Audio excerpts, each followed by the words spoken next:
Bienvenue sur Chronique des destins présidentiels, la chaîne qui explore en profondeur la vie des présidents américains, de leur naissance à leur héritage post-présidentiel. À travers des vidéos animées et des récits captivants, nous retraçons le parcours unique de chaque président des États-Unis. Découvrez leur enfance, leur ascension politique, les moments clés de leur mandat, ainsi que leur vie après la présidence. Notre objectif est de rendre l'histoire accessible et engageante, en mettant en lumière les anecdotes méconnues, les décisions marquantes et les coulisses du pouvoir exécutif. Rejoignez-nous pour un voyage à travers le temps, à la découverte des figures emblématiques qui ont façonné l'Amérique. Nous publions régulièrement sur cette chaîne. Alors, abonnez-vous et activez les notifications pour ne rien manquer. Chronique des destins présidentiels. Voici l'histoire du premier président américain, George Washington. Épisode 1. Plongé dans l'univers de la Virginie du XVIIIe siècle, où un jeune garçon aux yeux curieux grandit parmi les vastes plantations et les premiers échos de la révolte contre l'oppression britannique. Aujourd'hui, nous découvrons les origines et la jeunesse de George Washington, l'un des piliers fondateurs de la nation américaine, la famille et le contexte colonial. George Washington naît en 1732 dans une famille de planteurs, aisée de Virginie. Issu d'un milieu rural, il grandit dans une ambiance où la vie se conjugue au rythme des saisons et des récoltes. Issu d'une famille profondément enracinée dans la tradition coloniale britannique, Washington a bénéficié d'une éducation informelle. Plutôt que d'assister à une école formelle, il apprend directement sur le terrain, en aidant aux tâches quotidiennes de la plantation et en observant le fonctionnement de l'agriculture. Ses premiers apprentissages se font donc dans l'ombre des grandes terres familiales, où il découvre le sens du travail, la discipline et la responsabilité dès son plus jeune âge. Bien que l'éducation formelle soit limitée, son esprit curieux le pousse à s'instruire par lui-même. Il passe de longues heures à observer la nature, à écouter les histoires racontées par ses aînés et à se forger peu à peu une vision du monde basée sur le courage et l'intégrité.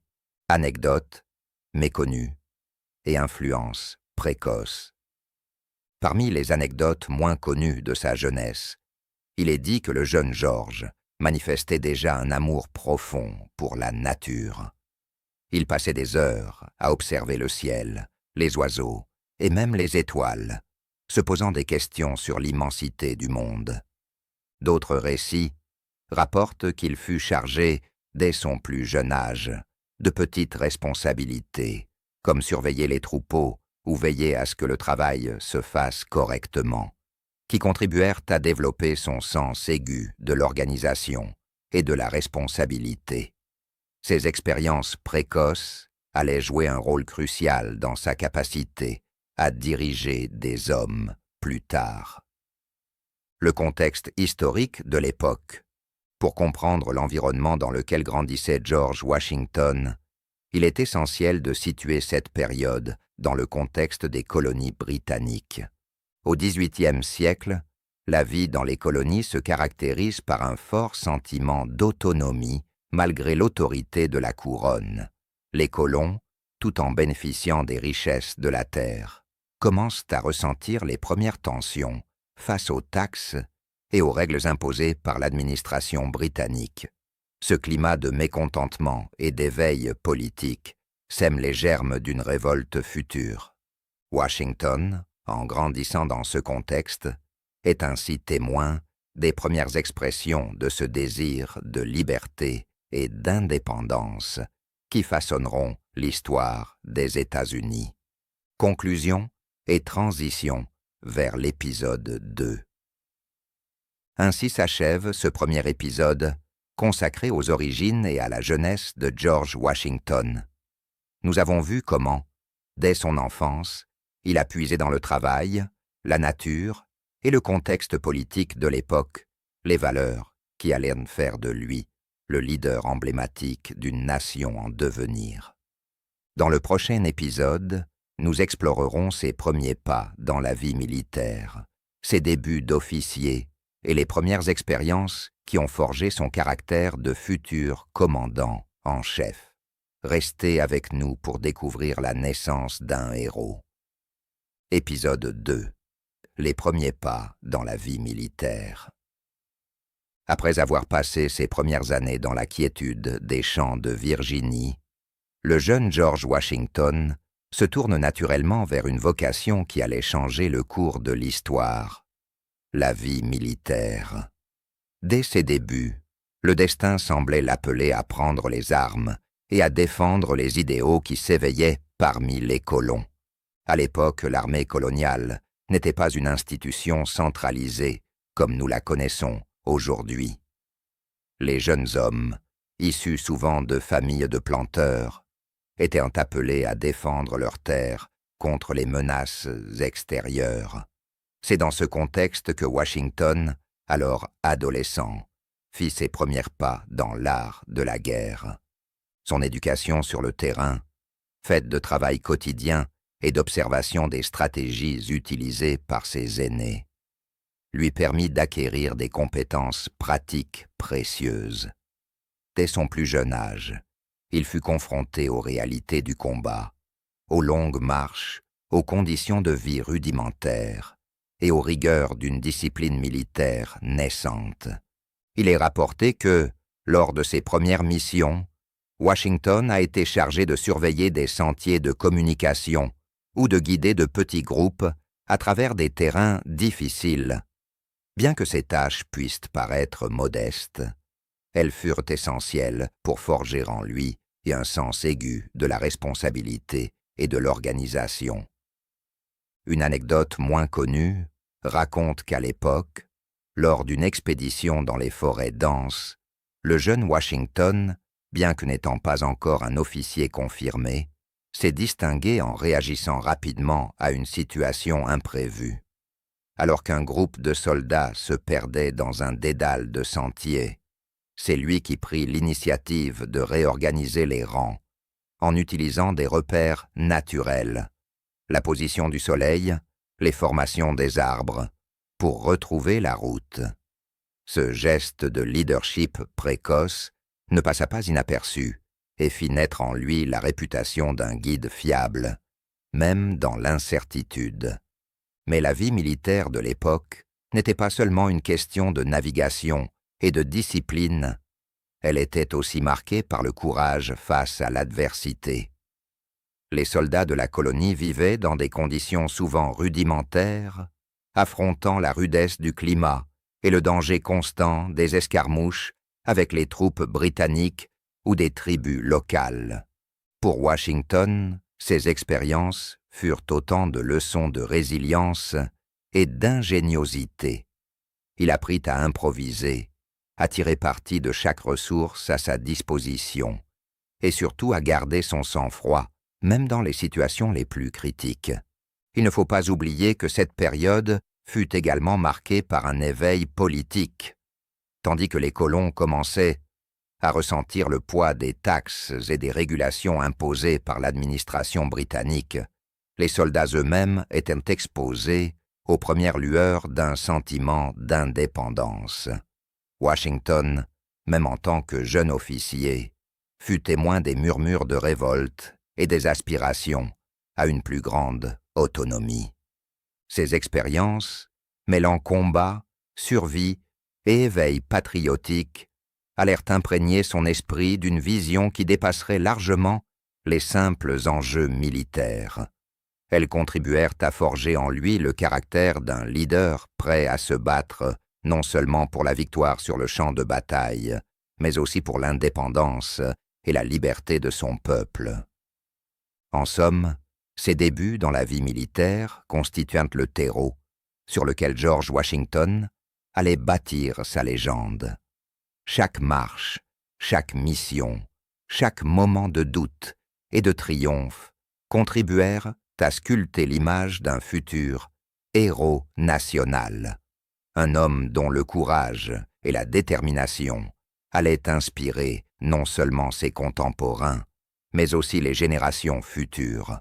Dans le prochain épisode, nous explorerons plus en détail comment ces premières expériences militaires ont préparé Washington à prendre les rênes d'une armée continentale et à devenir le commandant en chef pendant la Révolution américaine. Restez avec nous pour découvrir la naissance d'un leader qui allait changer le destin d'une nation. Épisode 3. Le commandement de l'armée continentale. Nous sommes en 1775. Alors que les colons se soulèvent contre l'oppression britannique, un homme se voit confier une mission qui changera à jamais le cours de l'histoire. Aujourd'hui, nous explorons le moment décisif où George Washington est nommé commandant en chef de l'armée continentale. Un rôle qui allait transformer un jeune officier en héros national. La nomination est le début du commandement. En 1775, face à l'escalade des hostilités, le Congrès continental, conscient de l'urgence d'une direction unifiée, nomme George Washington commandant en chef de l'armée continentale.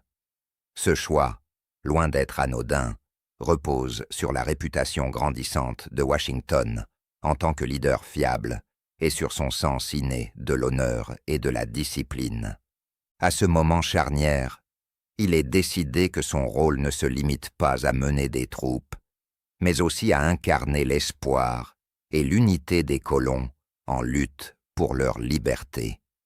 Dès lors, Washington se trouve à la tête d'une armée hétéroclite, composée d'hommes venus de tous horizons, souvent peu formés mais animés d'un désir ardent de se libérer du joug britannique. Les grandes batailles et stratégies tactiques. La période qui suit la nomination de Washington est marquée par une série de batailles décisives et de défis logistiques. L'armée continentale, mal équipée et souvent en infériorité numérique, doit faire face à une armée britannique redoutable. Washington met en œuvre des stratégies ingénieuses pour compenser ses faiblesses. Dans des batailles comme celle de Trenton et de Princeton, il utilise le terrain à son avantage, surprenant l'ennemi avec des attaques nocturnes et des manœuvres audacieuses qui resteront dans les annales militaires. Une anecdote moins connue évoque comment, lors d'une de ses expéditions, Washington a réussi à détourner l'attention d'un détachement britannique en ordonnant à ses hommes de simuler une retraite précipitée, un stratagème qui a permis de semer la confusion parmi les troupes ennemies et de renverser la situation à leur avantage. Les difficultés logistiques et les conditions de vie. Diriger une armée en pleine révolution ne se limite pas à élaborer des stratégies militaires, c'est aussi une question de logistique et de survie. Les soldats de l'armée continentale devaient affronter des conditions de vie extrêmes, froid, faim et manque d'équipement, tout en étant constamment sur le qui-vive. Washington, conscient de ces défis, fit preuve d'une grande empathie et d'un sens aigu de l'organisation. Il s'efforça de garantir, autant que possible, l'approvisionnement en vivres, la répartition des tâches et la motivation de ses troupes. Ces décisions, parfois audacieuses et risquées, permirent de surmonter des obstacles qui auraient pu paralyser l'effort de guerre. Leadership et impact sur l'armée. Au cœur de ces batailles et de ces difficultés, c'est le leadership exceptionnel de Washington qui brille le plus. Il incarne l'unité, le courage et la persévérance. Même dans les moments de doute, il savait inspirer ses hommes, insufflant en eux la conviction que la liberté était à portée de main. Son leadership n'était pas seulement militaire, il était aussi moral. Il rappelait constamment à ses soldats que leur lutte était le prélude à la naissance d'une nouvelle nation, où la justice et l'autonomie prévaudraient sur la tyrannie. Ces qualités, forgées dans l'adversité, allaient poser les bases d'un modèle de commandement qui inspirerait des générations et établir un précédent pour les futurs chefs d'État américains. Conclusion et transition vers l'épisode 4. Ainsi se termine cet épisode consacré au commandement initial de l'armée continentale par George Washington. Nous avons exploré comment, malgré des ressources limitées et des conditions difficiles, il a su mener ses troupes vers des victoires qui ont changé le destin d'un pays. Dans le prochain épisode, nous découvrirons en détail comment ses premiers succès et ses stratégies novatrices ont conduit à la consolidation de l'indépendance américaine, alors que Washington prend de plus en plus confiance en ses capacités et pose les fondements d'un leadership exemplaire. Restez avec nous pour continuer ce voyage au cœur de la Révolution américaine. Épisode 4. Les moments de crise et de tactique durant la guerre. Nous sommes en pleine guerre, en 1777. Après avoir pris les rênes de l'armée continentale, George Washington se retrouve confronté aux moments de crise qui mettront à l'épreuve non seulement les capacités tactiques de ses troupes, mais aussi son leadership. Dans cet épisode, nous plongeons dans les instants critiques où, malgré des ressources limitées et des conditions extrêmes, le futur père fondateur a su transformer l'adversité en une force redoutable. Les conditions de vie et les défis. Logistique. La guerre n'était pas seulement une affaire de stratégie, c'était aussi un combat contre la nature. À Valley Forge, par exemple, les conditions étaient épouvantables. Le froid glacial, la pénurie de vivres et le manque d'équipement mettaient chaque soldat face à des défis inimaginables. Les troupes, souvent mal nourries et épuisées, devaient non seulement affronter l'ennemi, mais aussi survivre aux rigueurs de l'hiver. Washington, conscient de l'importance de maintenir le moral, prit des mesures audacieuses pour réorganiser et soutenir ses hommes. Ces moments de crise forgèrent un lien indéfectible entre le commandant et ses troupes, faisant naître un esprit de résilience qui allait devenir légendaire. Les tactiques de ruse et d'ingéniosité. Face aux difficultés, Washington ne s'appuya pas uniquement sur la force brute. Il déploya des stratégies de ruse et d'ingéniosité pour surprendre l'ennemi. Lors d'une expédition dans les forêts denses, alors que ses troupes se trouvaient en situation de désorientation, il ordonna une retraite feinte. Ses hommes, en simulant une panique bien orchestrée, réussirent à semer la confusion parmi les soldats britanniques. Ce stratagème permit non seulement de gagner du temps précieux, mais aussi de renverser temporairement la vapeur sur le champ de bataille. Ces tactiques ingénieuses, parfois audacieuses, démontrent combien Washington savait tirer profit des faiblesses adverses, transformant une situation de crise en une opportunité stratégique, la résilience et le leadership en temps de crise. Au cœur de ces moments difficiles, c'est le leadership inébranlable de Washington qui s'imposa. Malgré les retards, les pertes et l'incertitude ambiante, il resta une figure inspirante pour ses hommes. Ses discours, souvent improvisés au milieu des épreuves, rappelèrent sans cesse à ses troupes l'importance de leur lutte pour la liberté et l'indépendance. Il savait que le moral était l'une des armes les plus puissantes en temps de guerre, et il mit tout en œuvre pour que chaque soldat se sente valorisé et déterminé à poursuivre le combat. Chaque décision, chaque geste, même minime, contribuait à renforcer la cohésion de l'armée continentale et à transformer l'adversité en une force collective. Conclusion et transition vers l'épisode 5.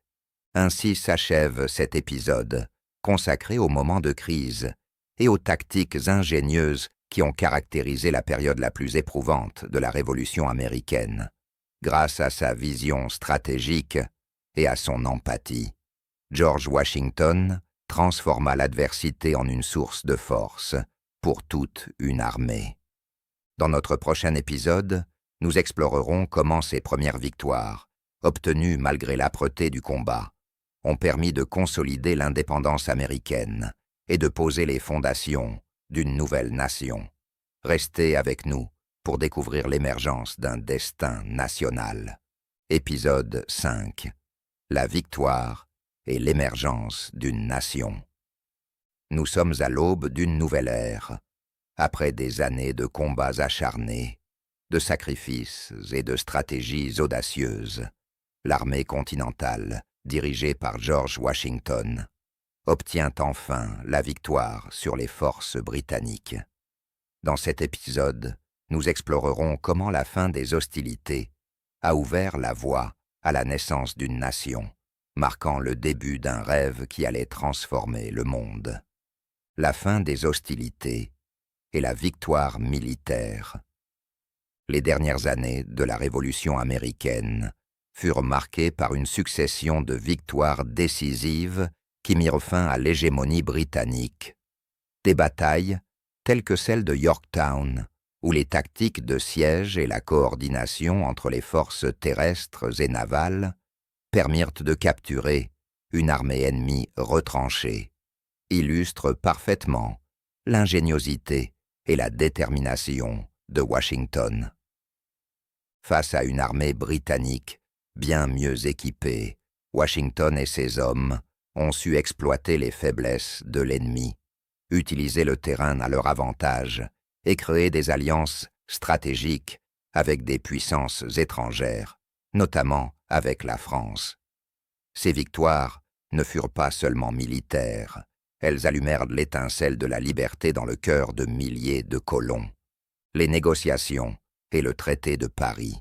Une fois la victoire assurée sur le champ de bataille, le chemin de la réconciliation et de l'indépendance s'ouvrit devant les leaders américains. Les négociations qui suivirent furent le prélude à la création d'un État souverain. En 1783, le traité de Paris fut signé, officialisant l'indépendance des colonies américaines. Ce document historique marqua la fin d'un long conflit et posa les bases d'un nouveau chapitre pour la nation. Il est intéressant de noter que, derrière ces négociations, se cachait un ensemble de compromis parfois difficiles à obtenir. Des discussions sur les frontières, les dettes de guerre et la gestion des territoires conquis, qui allaient en façonner l'avenir politique du pays, la construction des institutions et l'héritage de la victoire. La victoire militaire et le traité de Paris ne furent que les prémices d'un projet bien plus ambitieux, la construction d'une nation. Fort de ce succès, George Washington et les autres leaders de l'époque se lancèrent dans la création des institutions qui allaient régir le nouvel État. Washington posa ainsi les fondations du gouvernement républicain. Son rôle fut déterminant pour établir des principes qui allaient perdurer. La séparation des pouvoirs, le refus du pouvoir absolu et la mise en place de précédents qui garantiraient la pérennité de la démocratie. Les premières réunions du Congrès et la rédaction des documents fondateurs illustrent ce moment charnière où la victoire sur le champ de bataille se transforma en victoire civile, permettant à une nation tout entière de s'unir sous une même bannière de liberté et de justice. Ces initiatives ont ouvert la voie à une ère nouvelle, où l'idéal de la liberté se conjugue avec l'organisation politique et administrative d'un État moderne. Conclusion et transition vers l'épisode 6. Ainsi, la victoire sur les forces britanniques ne fut pas seulement une fin de combat, mais le début de l'émergence d'une nation libre et indépendante. Les exploits militaires de Washington et les négociations habiles qui ont suivi ont permis de poser les fondations d'un système démocratique qui perdure encore aujourd'hui.